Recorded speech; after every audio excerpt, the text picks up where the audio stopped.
बच्चों, आज हम कक्षा 2 में विज्ञान विषय में पाठ 5 पढ़ेंगे, जिसका शीर्षक है जल हमारा जीवन। बच्चों, अब मैं यहाँ से पढ़ रही हूँ, सब बच्चे उंगली चलाएं। सभी सजीवों को जीवित रहने के लिए जल की आवश्यकता होती है। हम अपने दैनिक जीवन में अनेक कार्यों में जल का उपयोग करते हैं। हम कपड़े धोने, खाने, पीने, खेतों की सिंचाई आदि करने में जल का उपयोग करते हैं। पेड़ पौधों को भी जीवित रहने के लिए जल की आवश्यकता होती है। वे अपनी जड़ों द्वारा भूमि से जल सोखते हैं।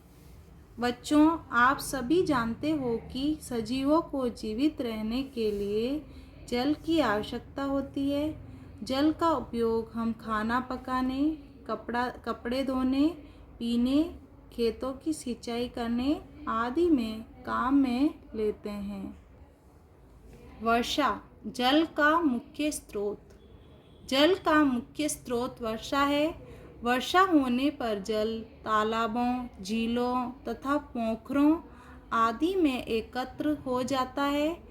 वर्षा का कुछ जल भूमि में रिसकर भूमिगत जल के रूप में एकत्र हो जाता है।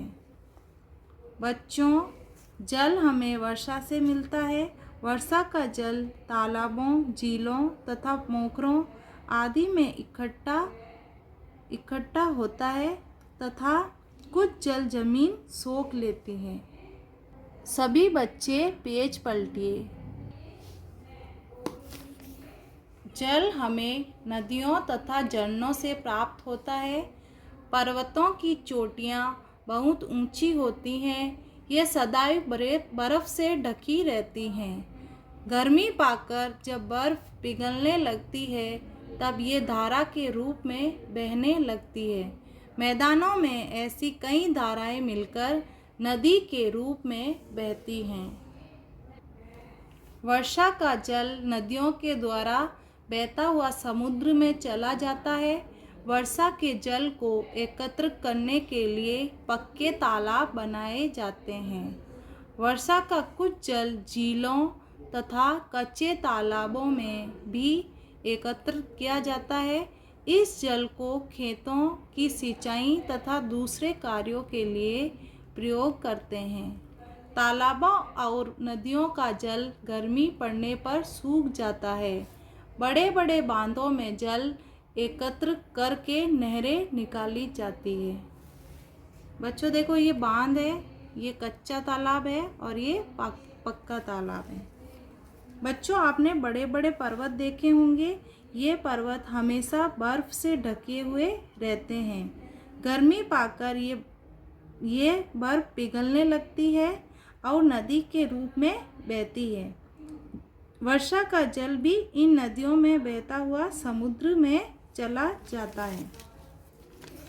कई स्थानों पर बच्चों, वर्षा के जल को पक्के तालाब बनाकर एकत्रित किया जाता है। कुछ जल झीलों व कच्चे तालाबों में चला जाता है, जिससे सिंचाई की जाती है। नदियों के पानी को मोटी मोटी दीवारों द्वारा रोका जाता है। इन्हें बांध कहते हैं। इनसे नहरें निकाली जाती हैं। अब सभी बच्चे नए पेज पर आ जाइए। बच्चों, अब मैं यहाँ से पढ़ रही हूँ, सब बच्चे उंगली चलाएं। भूमि के नीचे भी जल है। भूमि के नीचे जल का विशाल भंडार है। इसे भूमिगत जल कहते हैं। इस जल को नलकूपों, हैंडपंपों तथा कुओं द्वारा निकाला जाता है। शहरों में भूमिगत जल को एक बड़े टैंक में एकत्रित करके पाइपों द्वारा घर घर पहुंचाया जाता है। बच्चों, हम जिस भूमि पर रहते हैं उसके अंदर बहुत बड़ी मात्रा में जल है। इसे भूमिगत जल कहते हैं। इस जल को हम नलकूपों, हैंडपंपों तथा कुओं द्वारा बाहर निकालते हैं। कैसा जल पीना चाहिए? नदियों, तालाबों, झीलों तथा पोखरों से प्राप्त जल पीने योग्य नहीं होता है।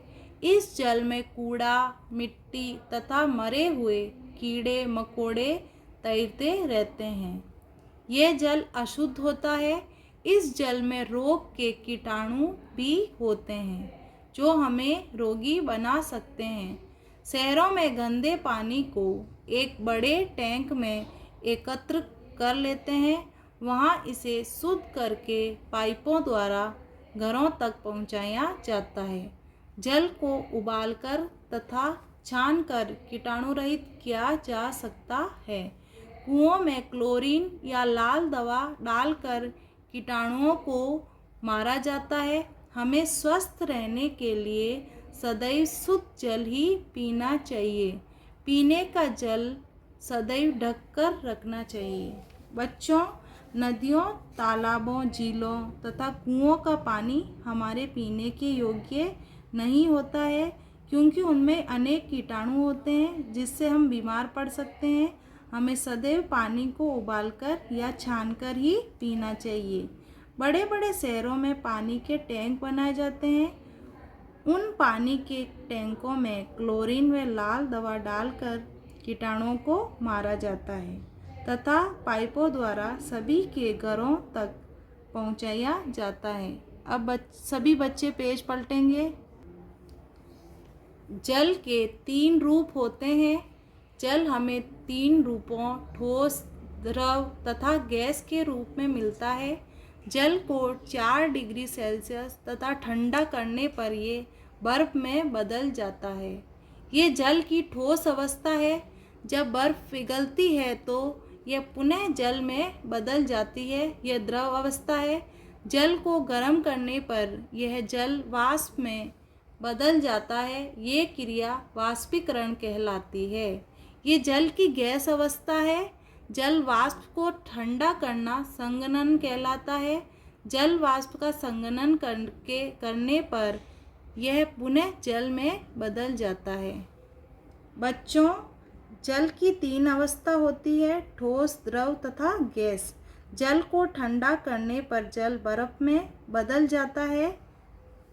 जल की यह ठोस अवस्था होती है। जब बर्फ़ पिघलती है तो पुनः जल में बदल जाती है। यह द्रव अवस्था कहलाती है तथा जल को गर्म करने पर वाष्प यानी भाप में बदल जाता है, तो ये जल की गैस अवस्था होती है। प्रकृति में जल चक्र। पृथ्वी के 3/4 भाग पर जल है। जल सूर्य की गर्मी पाकर जल वाष्प में बदल जाता है। यही जल वाष्प ऊपर उठकर बादल बन जाती है। बादलों के ठंडा होने पर वर्षा होती है। वर्षा का जल झरनों तथा नदियों द्वारा बहकर समुद्र में चला जाता है। इस प्रकार जल वर्षा के रूप में भूमि पर आता है। भूमि पर वर्षा के द्वारा आया जल पुनः वाष्प बनकर बादल के रूप में परिवर्तित हो जाता है। बादलों से पुनः जल वर्षा के रूप में भूमि पर आता है। यही जल चक्र है। बच्चों, सूर्य की गर्मी के कारण जल वाष्प में बदल जाता है। यही जल वाष्प ऊपर उठकर बादल बन जाता है। जब बादल ठंडे होते हैं तो वर्षा होने लगती है। इस प्रकार जल भूमि पर गिरता है तथा वापस जल वाष्प बनकर ऊपर उठ जाता है। यह चक्र निरंतर चलता रहता है। इसे ही जल चक्र कहते हैं। बच्चों, अब आप सब बैठकर इस पाठ की रीडिंग लगाएंगे।